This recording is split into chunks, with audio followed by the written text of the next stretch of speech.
Welcome to the Rudick Report. Today is Wednesday, April 26, 2023. If you can, please support this channel by buying me a cup of coffee or by visiting my affiliate links. Your help is greatly appreciated and helps us to continue to provide content. First Republic Bank shares fell 50% after their earnings call, where company executive refused to answer questions. During a 12-minute conference call, bank executives did not answer questions and only gave prepared remarks. This lack of clarity sent the stock into a tailspin. The stock dropped Tuesday after it was revealed that customers withdrew more than $100 billion during last month's crisis, with fears that the bank could be the third institution to fail after the collapse of Silicon Valley Bank and Signature Bank. First Republic Bank's stock closed down 49% at $8.10.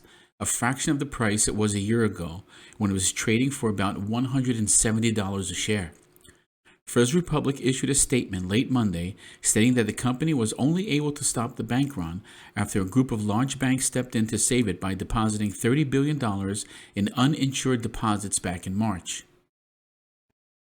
The concern investors had was, what is the path forward for First Republic as an independent bank or even an acquisition for another institution, because the company had to borrow $92 billion from the Federal Reserve government-backed lending arm in the first quarter to keep their operations functioning. It is unlikely that the bank will have any profits for years to come, and if they did, they would not be of any significant value.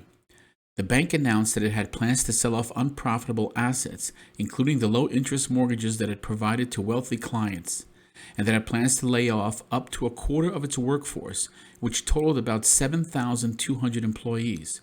So by every estimation, the bank is in deep turmoil. In a note to its clients, Citi analyst Aaron Saganovich said, "With still a large level of uncertainty in outcomes and expected losses beyond the next year, we recommend investors sell shares as the outlook appears largely unclear." Depositors in the bank had many questions that went unanswered, including how the institution was prepared to continue if it was failing to bring in new money, and how customer service would be affected due to staff cuts. We are at the point that if no one steps up to the plate to buy the bank, First Republic risks government seizure. The company said it is pursuing strategic options to reshape and stabilize itself, but let's be honest, the bank's options are extremely limited, and any decisive action to put the bank on solid footing would have been done already. The bank continues to struggle since the collapse of Silicon Valley Bank and Signature Bank in early March, as investors and depositors have pulled their money in concerns that the bank could survive. It remains to be seen what will happen here, but make no mistake, deposits held in this institution are, in my opinion, at high risk. The bank became a liability when customers and analysts noted that most of First Republic's deposits above $250,000, like those in Silicon Valley Bank and Signature Bank, were uninsured. If First Republic were to fail, its depositors would be at risk of not getting any of their money back. Those who are paying attention to what is happening are taking necessary actions to protect what assets they have. Some are taking out their money and purchasing tangible items in advance while they are available and affordable so they can do well during the crisis. Some bank managers say that if the trend from March continues for several more months, a lot more banks will be forced to shut down because they simply cannot afford to have this level of withdrawals happening so consistently.